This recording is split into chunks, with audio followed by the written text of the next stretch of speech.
Senhoras e senhores, para a abertura oficial deste congresso, anunciamos o excelentíssimo senhor conselheiro Valdir Neves Barbosa, presidente desta Corte de Contas. Cumprimentando a todos, declaro oficialmente aberto o segundo Congresso Internacional de Direito Financeiro, promovido por esta Corte de Contas. Neste congresso serão apresentados temas de relevância no campo do direito financeiro e sua aplicabilidade na administração pública, oferecer um debate multidisciplinar da área jurídica, administrativa, econômica e contábil, através de experiências no campo do direito financeiro e ainda realizar uma relação interdisciplinar entre as ciências jurídicas, administrativa e contábil. Nosso objetivo é o de aprimorar, adequar as competências, atualizar os conhecimentos e sua aplicabilidade no dia a dia. Sejam bem-vindos ao segundo Congresso Internacional de Direito Financeiro e ao Tribunal de Contas do Estado de Mato Grosso do Sul. Essa presidência solicita o cerimonial que prossiga com as formalidades programadas para esse evento e o registro de presença. Registramos a presença neste plenário da conselheira do TCE do Acre, Dulcineia Benício de Araújo, do conselheiro do TCE do Ceará, Edilberto Carlos Pontes Lima, do conselheiro do TCE do Tocantins, Severiano Costa Andrade, dos conselheiros substitutos do TCE aqui do Mato Grosso do Sul, doutora Patrícia Sarmento dos Santos, doutor Leandro Lobo Ribeiro Pimentel. Para as boas-vindas e seu pronunciamento, anunciamos a palavra do conselheiro Ronaldo Chadid, vice-presidente desta Corte de Contas e coordenador deste congresso.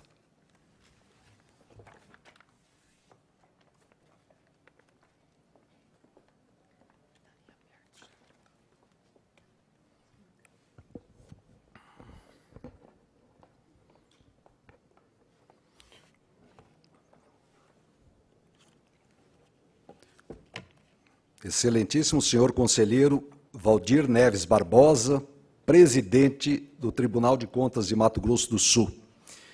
Excelentíssimo deputado professor Rinaldo, representante da Assembleia Legislativa. Excelentíssimo senhor desembargador Pascoal Carmelo Leandro, vice-presidente do Tribunal de Justiça. Excelentíssimo senhor professor doutor Francisco Pedro Jucá, juiz do trabalho da 2ª Região, titular da 14ª Vara do Trabalho de São Paulo e presidente da Sociedade Paulista de Direito Financeiro. Excelentíssimo senhor conselheiro Valdecir Pascoal, presidente do Tribunal de Contas do Pernambuco e presidente da Tricom. Excelentíssimo senhor conselheiro Irã Coelho das Neves, corregedor-geral do Tribunal de Contas do Estado de Mato Grosso do Sul. Excelentíssima senhora conselheira Marisa Monteiro Serrano, diretora da SCOEX. Excelentíssimo senhor conselheiro Osmar Domingos Jerônimo.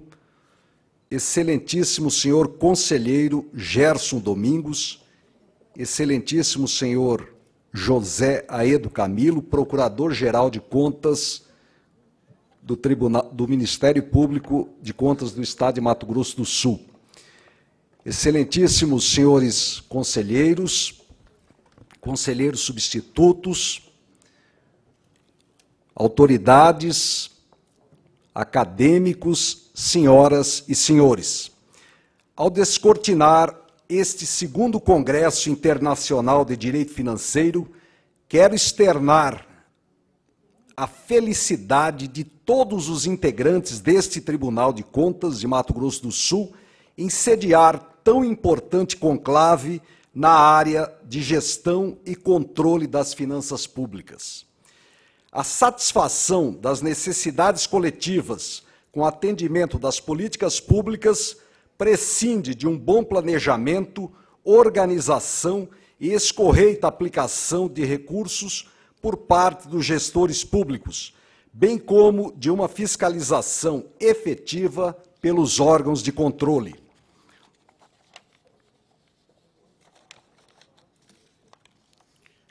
Para o alcance desse desiderato, é necessário que os artífices desse mistério façam mais do que a simples conformação de suas rotinas diárias ao texto frio da lei, Por isso, se justifica plenamente a chamada de todos os interessados para, nestes 3 dias, debater e refletir sobre os novos rumos do direito financeiro e das ciências das finanças em nosso país, na União Europeia e na América Latina.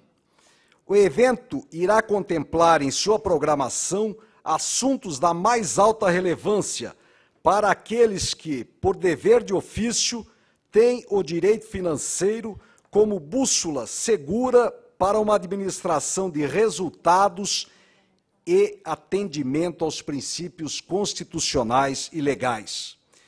Desde o direito comparado em matéria de finanças públicas, passando pelo controle externo na Argentina, a governança pública, o programa Qualidade e Agilidade dos Tribunais de Contas, o controle da impessoalidade, judicialização da saúde e limitações orçamentárias, interfaces entre direitos humanos e finanças públicas, os 15 anos da Lei de Responsabilidade Fiscal e os 51 anos da Lei 4.320 de 64 serão alguns dos temas tratados neste congresso. O rol de palestrantes convidados representa o que há de melhor nessa importante área do conhecimento jurídico.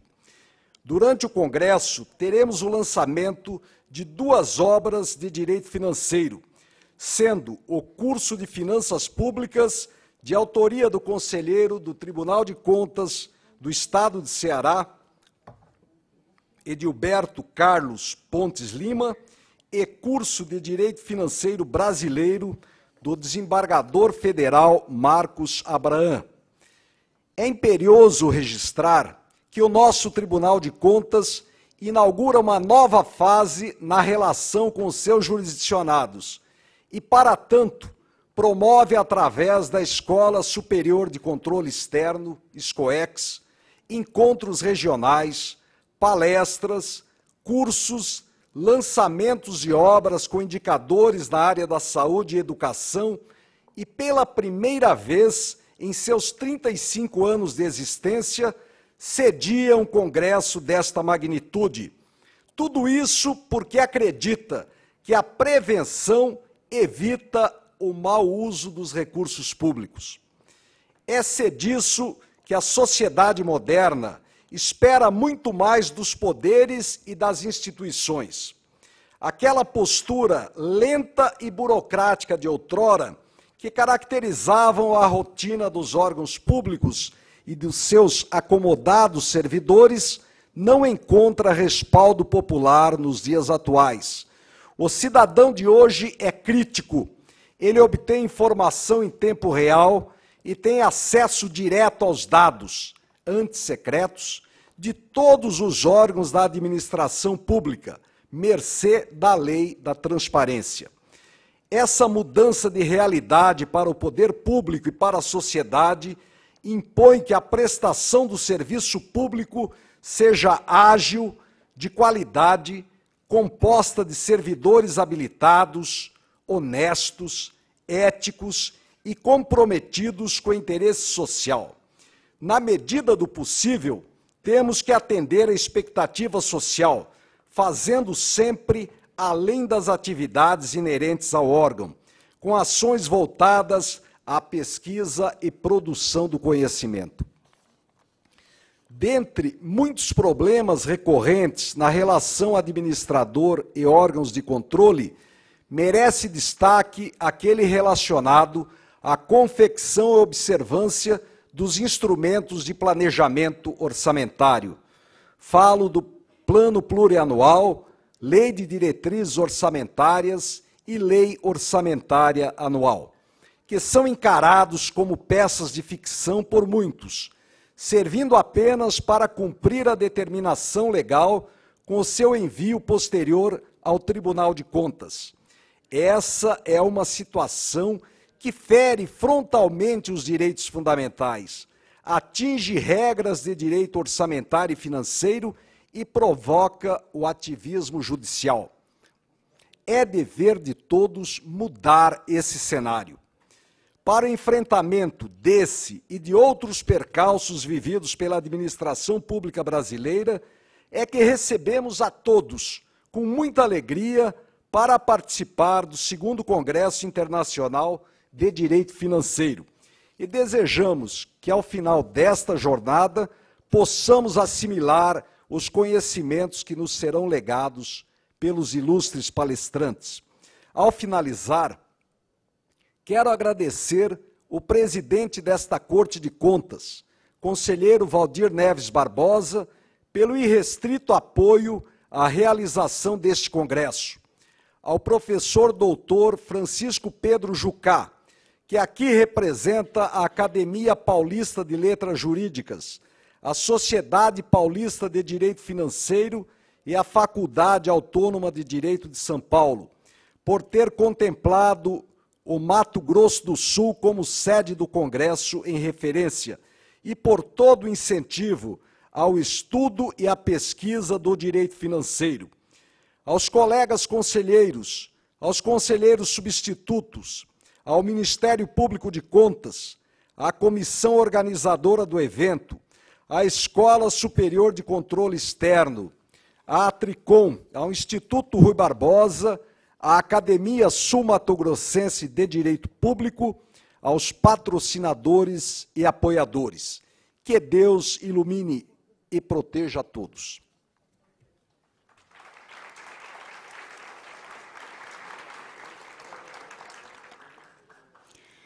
Registramos a presença neste plenário da prefeita de Três Lagoas, prefeita Márcia Moura.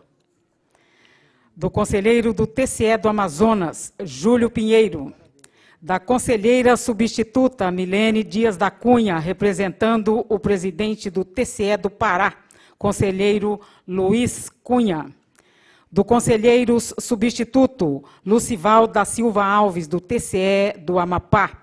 De José Marcelo de Santana Neto, do TCE do Amapá. De Terezinha Botelho, também do TCE do Amapá.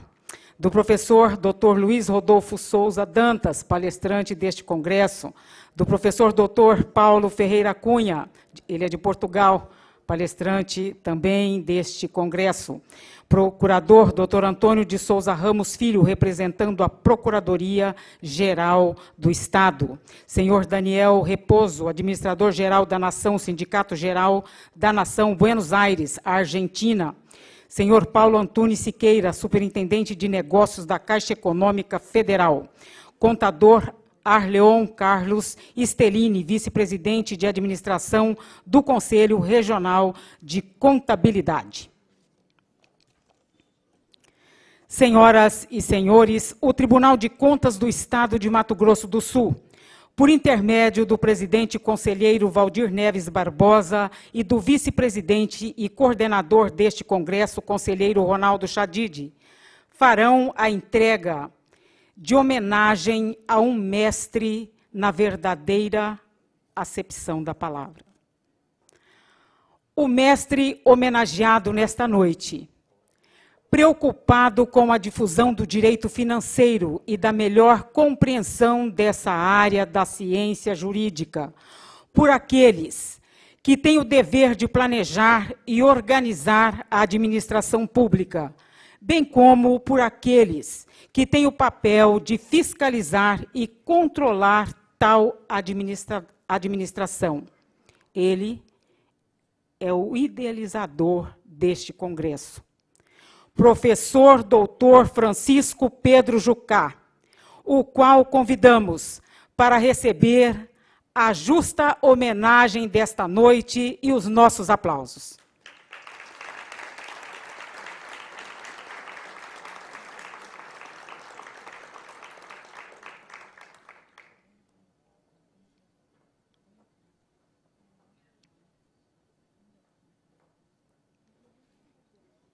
Recebe do presidente desta Corte de Contas uma placa de homenagem que consta os seguintes dizeres. O Tribunal de Contas do Estado de Mato Grosso do Sul, por ocasião do 2º Congresso Internacional de Direito Financeiro, homenageia o excelentíssimo senhor professor doutor Francisco Pedro Jucá.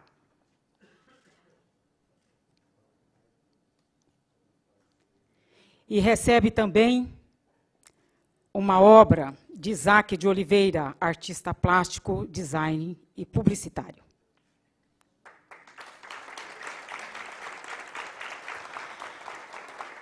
A Câmara Municipal de Campo Grande, por intermédio do vereador e professor José Chadid, também presta uma homenagem com uma placa de visitante ilustre ao professor doutor Francisco Pedro Jucá.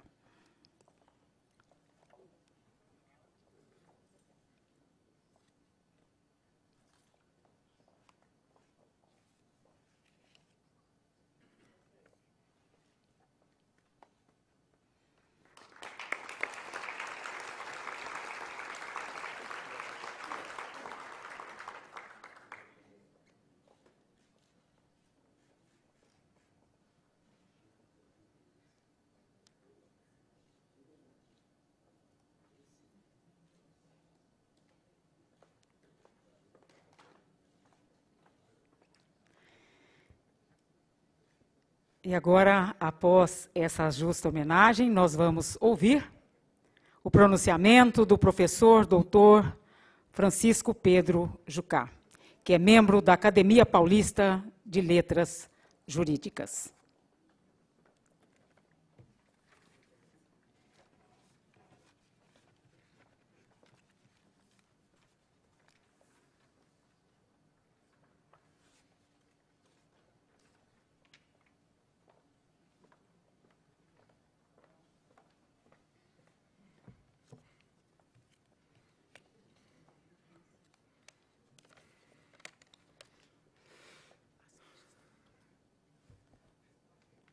Eu preciso me apresentar.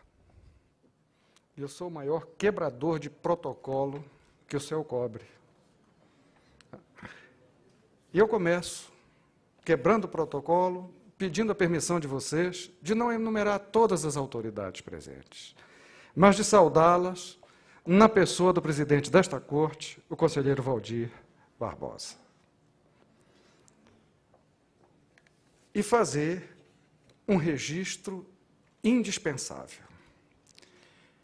Eu disse ainda há pouco a uma repórter da TV que Campo Grande emprestou um conteúdo e significado à expressão grande do seu nome, sendo grande o suficiente para não se contentar em servir ao Estado a que esta Constituição pertence, mas a servir ao Brasil inteiro. Nós, eu não tenho a menor dúvida, isso não é idealismo, vivemos um momento histórico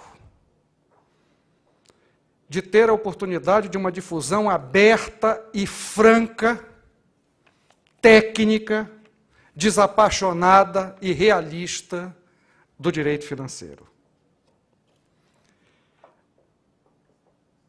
Eu registro que o Mato Grosso do Sul teve uma contribuição fundamental, indispensável ao primeiro congresso em São Paulo, que foi feito contra tudo e contra todos, como, aliás, tudo que eu faço na vida.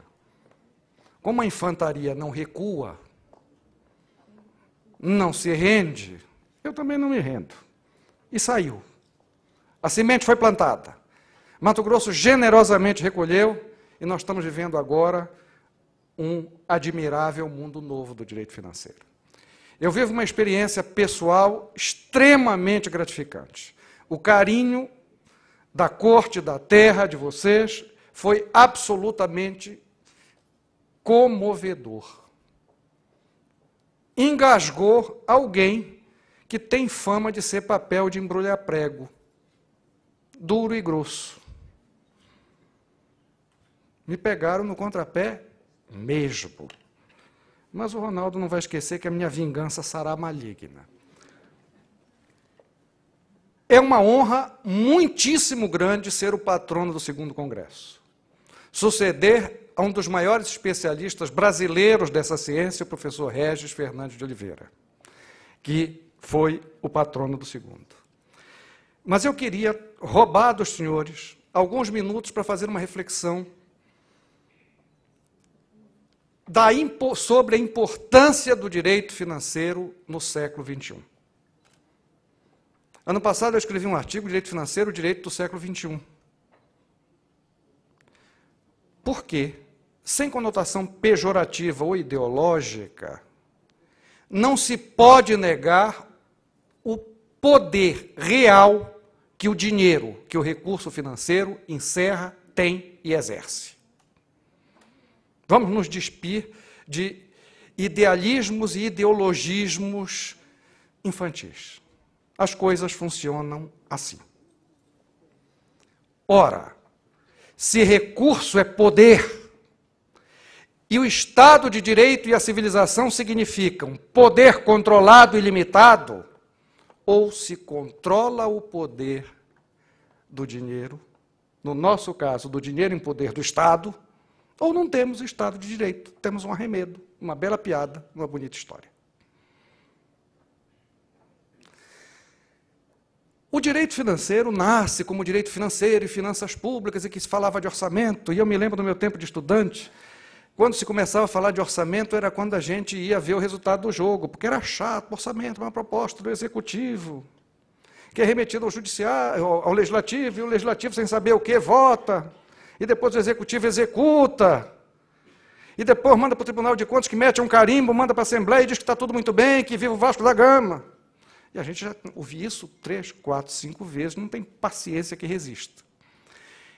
Isso me semeou uma dúvida já na maturidade profissional, como professor de Direito Constitucional, algumas décadas, não interessa quando, não, ainda bem que passou a PEC da Bengala. Será que a gente não compreende a vida financeira do Estado? Porque a gente não sabe ou porque há um interesse sutil de que ela não seja compreendida? Quanto menos sabemos, melhor passemos. E eu comecei a me convencer que a segunda hipótese era verdadeira. O ideal é que vocês não entendam nada.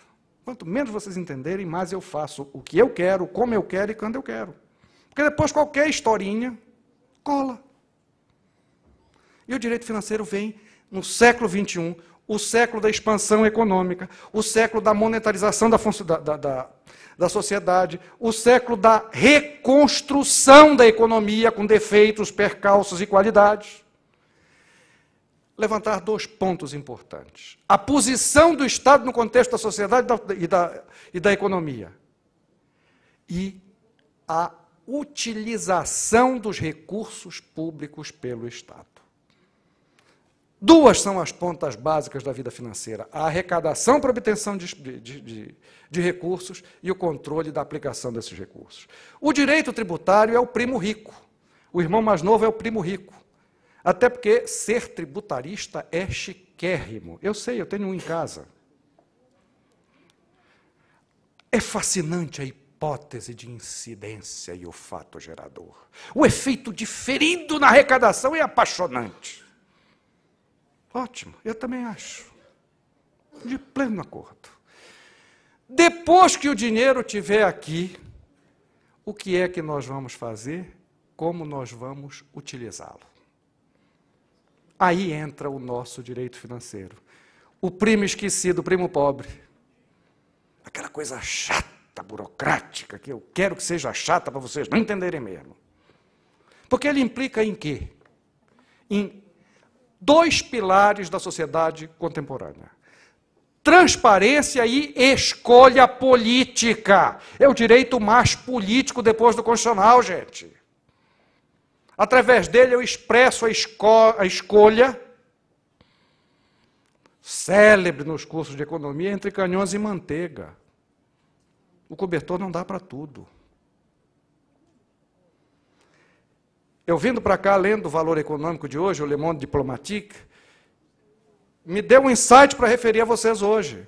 Nós discutimos o orçamento da União com uma inconsciência de bêbado em fim de noite. Nós estamos discutindo a verba da educação, o custo do pessoal da administração pública, que é um escândalo, o custo da máquina estatal, que é outro escândalo, mas uma continha canalha a gente não faz. O peso do serviço da dívida no orçamento. Isso aí eu escondo aqui embaixo. Tá? Espera aí, isso a gente fala no sábado, depois do almoço. Aqui não.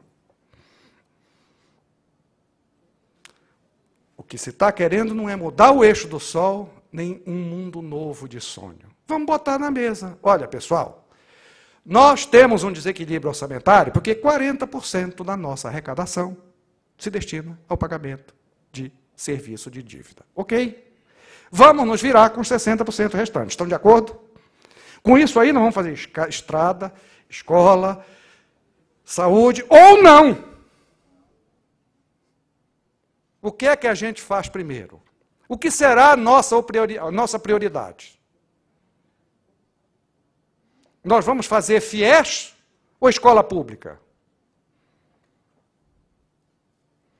Nós vamos terceirizar serviço público ou não? Vamos escolher juntos, vamos dividir a responsabilidade. Não é uma decisão do iluminado da Baviera que se concentra e dá uma solução mágica. É o desafio que se põe no século XXI. É o direito do século XXI. E não é mais aquele direito que antes se pensava esotérico, que dizia respeito às vetustas cortes de contas e aos contadores. Não! Ele diz respeito à vida cotidiana, ele é expressão de cidadania. Por uma razão muito simples. Eu cuido desse mundo, que é uma porcaria, mas eu vivo nele. E eu não estou interessado em morrer hoje à noite. Então eu vou tentar salvar o negócio na medida do que eu puder. O Brasil precisa de uma política de defesa? Tem que cortar verba da Embraer, porque é um investimento caro. Ok, um país pequeno, sem fronteira como o Brasil, não precisa de força aérea. Então não precisamos de defesa. Deus nos protege. Como diz o presidente de um país latino-americano, Deus proverá. O diabo é que se ele estiver ocupado com outro, a gente se ferra, né? Isso precisa ser posto na mesa. Isso precisa ser posto na mesa. E esse Congresso, de uma maneira muito feliz e muito brilhante, nos vai permitir fazer um passeio muito interessante pelo direito financeiro, muito enriquecedor e muito desafiador. Vai nos encostar na parede e forçar a reagir. Nós vamos começar com uma conferência de um luso-brasileiro. Embora o sotaque o denuncie em português, ele não é tanto. É português peronomútil. Porque os laços com o Brasil são tantos e tão fortes do professor Paulo Ferreira da Cunha, que ele é quase nosso. Ele é bem dividido. E nos vai falar de um problema que atormenta a Europa, a relação da soberania nacional com as diretivas europeias. E com a ideia que eu defendo de uma outra maneira, a constitucionalização da dívida não em número, mas em critério. É preciso estabelecer um critério. Não significa acaba com a dívida, não pode, não é nada disso. Ela tem que ter um critério e uma finalidade. Dever, todos devem, inclusive eu, principalmente.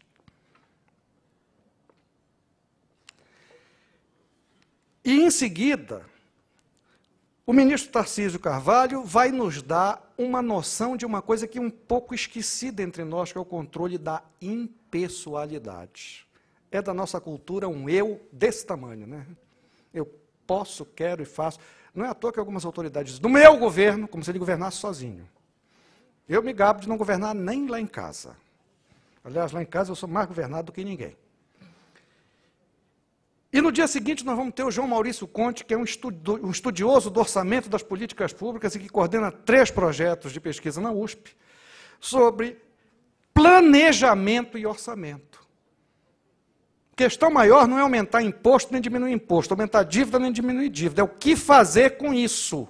É preciso racionalidade, planificação de governo. Não é o plano quinquenal que sucedeu a NEP do Lênin, não. Mas é preciso ter um norte, uma referência. Eu pretendo fazer tal coisa. Porque nos interessa a todos que ela seja feita. Ela implica num custo, numa despesa. Alguém tem que pagar a conta.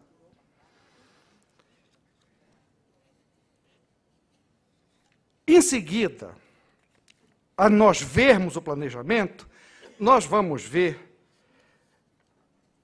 a governança pública, que é um conceito essencial apresentado pelo ministro Benjamin Zimbler. O Brasil o país, o Estado contemporâneo precisa de gestão. É preciso saber fazer, como fazer. É preciso produzir resultados, fazer as coisas acontecerem. Senão, estamos andando em círculos. Este fazer precisa de limite e controle. Porque quem tudo pode acaba podendo mais o que não presta. E ele posiciona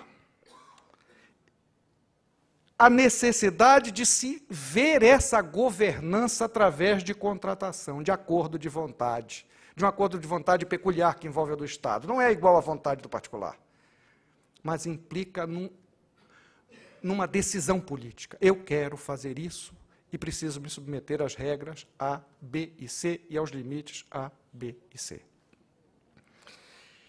Em seguida, nós vamos ver o exame do aprimoramento das Cortes de Conta, que tem sido um pouco esquecidas. Um pouco esquecidas. A gente fez dela uma visão excessivamente burocrática. E elas têm um papel vital. E eu vislumbro nela, concordando com Ives Gandra da Silva Martins, que elas são cortes de responsabilização.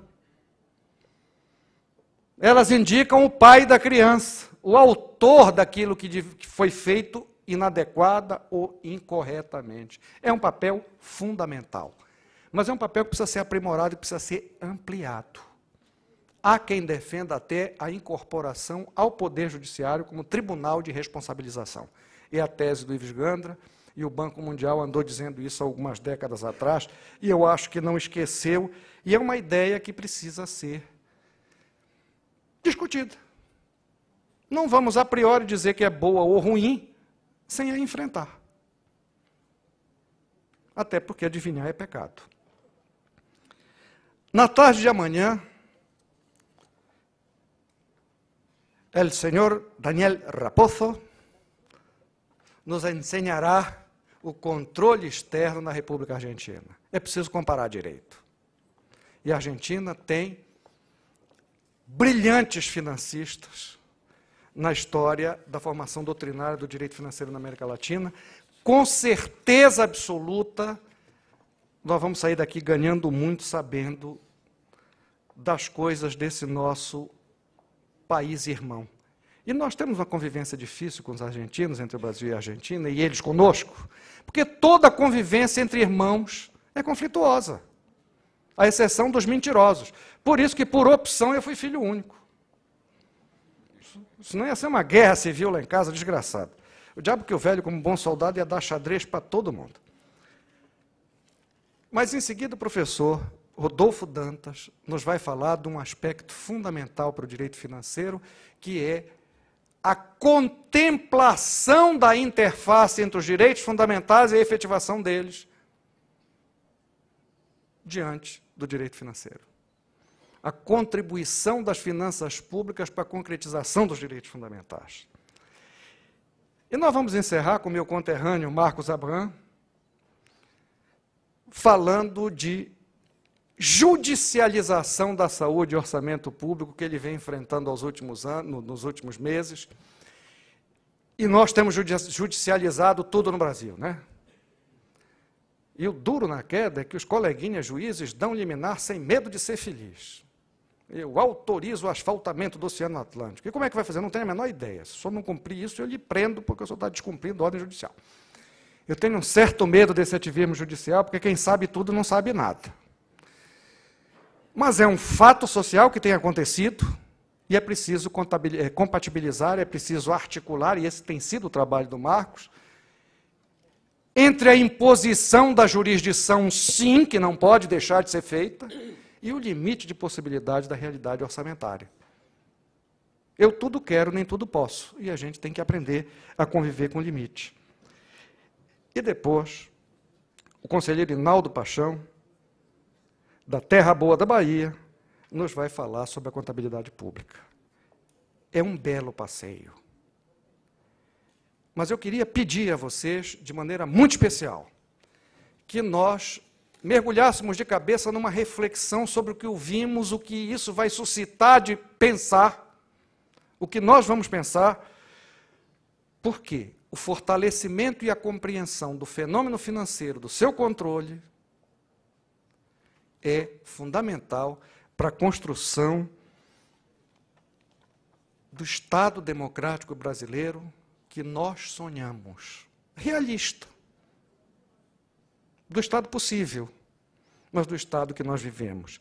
Por isso, todos nós devemos agradecer a Mato Grosso do Sul e a Campo Grande, ao TCE do Mato Grosso do Sul, pelo momento histórico que ele está tornando possível que nós vivamos. Muito obrigado.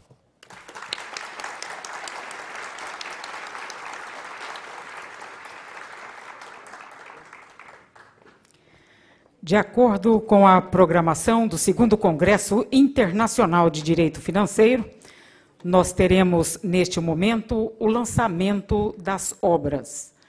Curso de Direito Financeiro Brasileiro, 3ª edição, revista atualizada e ampliada, cujo autor é o desembargador Marcos Abraham, que será nosso palestrante da sexta-feira.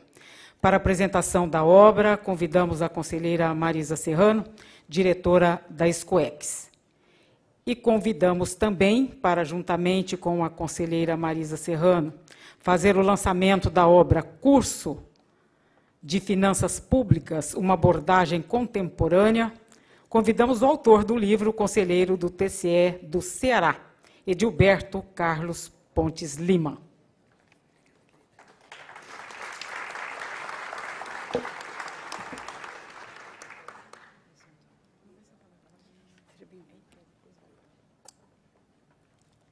Boa noite a todos. É um prazer recebê-los aqui. E em nome do nosso presidente Valdir Neves e do nosso conselheiro Ronaldo Chadid, que é o responsável maior por estarmos aqui hoje, cumprimentar todos os presentes. Mas a mim coube falar de duas pessoas, de duas personalidades fundamentais nesse momento, que nós estamos discutindo justamente o direito financeiro. Eu gostaria de apresentar aqui um livro que foi lançado a semana passada e cujo prefácio foi escrito pelo ministro Luiz Fux, do STF, que é o professor de Direito Financeiro da UERJ e desembargador federal da 2ª Região, e que fará uma palestra na sexta-feira sobre judicialização, como disse o professor Jucá, da saúde e limitações orçamentárias. É um livro, o curso de Direito Financeiro Brasileiro, que vai estar à disposição, através da editora Forense, e o professor Abraham vai estar aqui na sexta. Isso aqui é só para fazer um convite a todos que estão lá em cima, que estão aqui embaixo, que não deixem de estar aqui na sexta-feira ouvindo o professor Abraham. E a gente fica muito feliz por ele ter lançado esse livro e nós podermos recebê-lo aqui na sexta. E agora quero falar aqui do nosso conselheiro Edilberto Carlos Ponte Lima, um querido amigo dessa casa e que nos dá o prazer de, mais uma vez, estar conosco. E o livro que ele está lançando hoje aqui é Curso de Finanças Públicas, uma abordagem contemporânea. Esse livro vai estar sendo lançado logo depois do término dessa noite, com os autógrafos devidos, e estarão aí à disposição do público que queira adquiri-lo. Eu gostaria aqui, apenas, se me permitem, ler um trechinho do prefácio escrito pelo Dr. Raul Veloso. Ele diz o seguinte sobre a obra escrita pelo professor conselheiro Edilberto. Juntando a sólida formação acadêmica, a experiência acumulada até o momento, a despeito do tempo limitado que deve sobrar das suas atividades profissionais, Edilberto conseguiu escrever um livro sobre finanças do setor público com foco no Brasil, que o leitor deve aproveitar com bastante interesse. Vivemos um momento em que a relevância do tema continua igualmente forte na gestão macroeconômica do país, e em que ainda é grande a carência de obras do tipo escritas em português, especialmente para estudantes de economia e ciências correlatas. E diz ainda o professor Veloso, cabe destacar que, após a surpreendente melhoria dos indicadores fiscais do país na fase de 2003-2008, do boom internacional, contrariando as expectativas desfavoráveis por volta de 2002 e 2003, o livro do Edilberto chega às livrarias em novo momento de dificuldades e de novos desafios na área fiscal.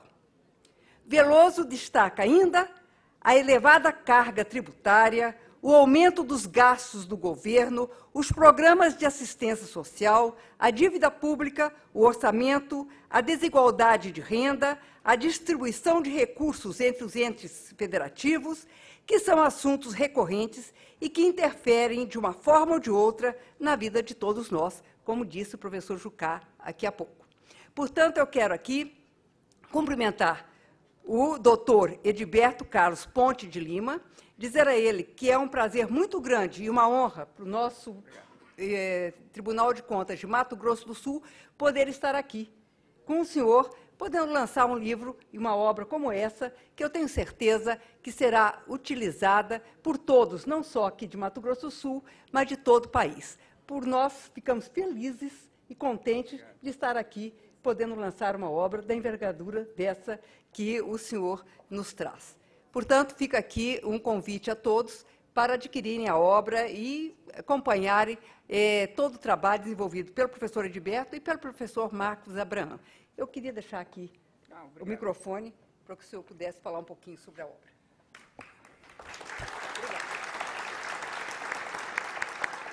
Obrigado, conselheira Marisa. Cumprimento Vossa Excelência, cumprimento a mesa no nome do presidente Valdir Neves. Cumprimento a todos, boa noite. É uma grande satisfação lançar esse livro aqui no Tribunal de Contas do Mato Grosso do Sul. Ouvindo agora o professor Francisco Pedro Jucá, e fiquei realmente, achei as suas palavras fantásticas, porque exatamente esse o interesse do livro, exatamente nesse sentido, que entender que o orçamento público é algo essencialmente político. É exatamente ali onde se decide, quando se diz que determinada política é prioridade, mas se você examina o orçamento público e tem pouco recurso, então ela não é prioridade, é apenas um discurso vazio, um mero adorno. Então, quando se discute a tributação, é exatamente uma questão política, porque ela diz o seguinte, olha, determinado setor vai pagar mais, determinado setor vai pagar menos, determinado setor vai ter renda disponível maior ou menor, determinada região vai receber mais recursos ou menos recursos.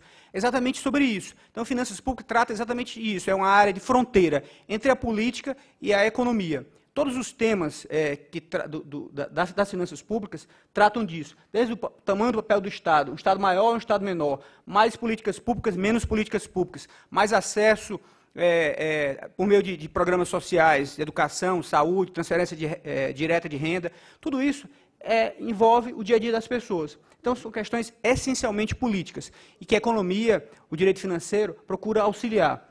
Mas, se a gente não entender que essa dimensão, a dimensão política, do debate público que se envolve, será um discurso meramente vazio. Então, professor, me identifiquei muito com as suas palavras, que o livro trata exatamente desses temas. E um dos temas que também escolhi foi o controle, eu acho que talvez essa é uma das novidades do livro em relação a outros, é que o controle, os órgãos de controle, conselheira Marisa, em geral, eles são tratados, e até essa participação no Poder Judiciário, quando a gente observa a abordagem tradicional, ou não se fala nisso, não se fala do papel do Poder Judiciário, ou não se fala do papel do Tribunal de Contas, ou se fala com perplexidade, uma mera perplexidade. Puxa, como pode? Isso não pode, o Tribunal de Contas não pode interferir tanto, o Poder Judiciário não pode interferir tanto. Uma mera perplexidade, mas que não dá conta que no mundo moderno, no mundo contemporâneo, esses atores são essenciais, estão aí e devem ser até criticados por excesso de atuação, essencialmente, mas devem ser analisados, devem ser estudados. Então, basicamente, esse é o assunto do livro. Agradeço outra vez a oportunidade de lançá-lo aqui. Terei grande prazer em conversar com quem quiser sobre o assunto. Obrigado, gente.